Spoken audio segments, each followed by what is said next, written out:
ಒಮ್ಮೆ ಅಮೆರಿಕದಲ್ಲಿ ದೊಡ್ಡ ರೈಲು ಹಳಿ ನಿರ್ಮಾಣ ನಡೆಯುತ್ತಿತ್ತು.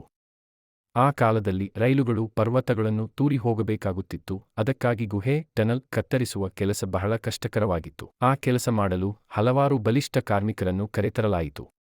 ಅವರಲ್ಲಿ ಜಾನ್ ಹೆನ್ರಿ ಎನ್ನುವವನು ಅತಿದೊಡ್ಡ ದೇಹ, ಬಲಿಷ್ಠ ಕೈಗಳು ಮತ್ತು ದುಡಿಮೆಯ ಶಕ್ತಿಗಾಗಿ ಪ್ರಸಿದ್ಧನಾಗಿದ್ದ.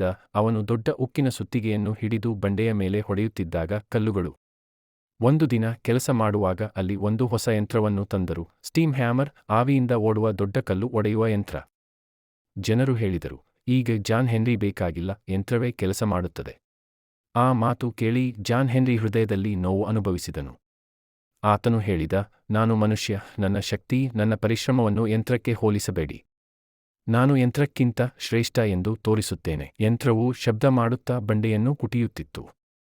ಕೊನೆಗೆ ಜಾನ್ ಹೆನ್ರಿ ಯಂತ್ರಕ್ಕಿಂತ ವೇಗವಾಗಿ ಮತ್ತು ಆಳವಾಗಿ ಗುಹೆ ತೂರಿ ಮುಗಿಸಿದ್ದನು. ಜನರು ಸಂತೋಷದಿಂದ ಕೂಗಿ ಹೇಳಿದರು, ಮನುಷ್ಯನ ಪರಿಶ್ರಮ ಯಾವ ಯಂತ್ರಕ್ಕೂ ಮೀರಿದೆ. ಆದರೆ ಜಾನ್ ಹೆನ್ರಿ ತುಂಬಾ ಕಷ್ಟಪಟ್ಟು ದುಡಿಯುತ್ತಿದ್ದುದರಿಂದ ಅವನ ಹೃದಯ ತಾಳಲಿಲ್ಲ. ಸ್ಪರ್ಧೆ ಮುಗಿದ ಕೂಡಲೇ ಅವನು ಆಯಾಸದಿಂದ ನೆಲಕ್ಕುರುಳಿದನು. ಆದರೆ ಅವನ ಹೆಸರು, ಮನುಷ್ಯನ ಶಕ್ತಿ ಯಂತ್ರಕ್ಕಿಂತ ದೊಡ್ಡದು ಎಂಬ ನಂಬಿಕೆಗೆ ಚಿರಸ್ಮರಣೀಯವಾಯಿತು.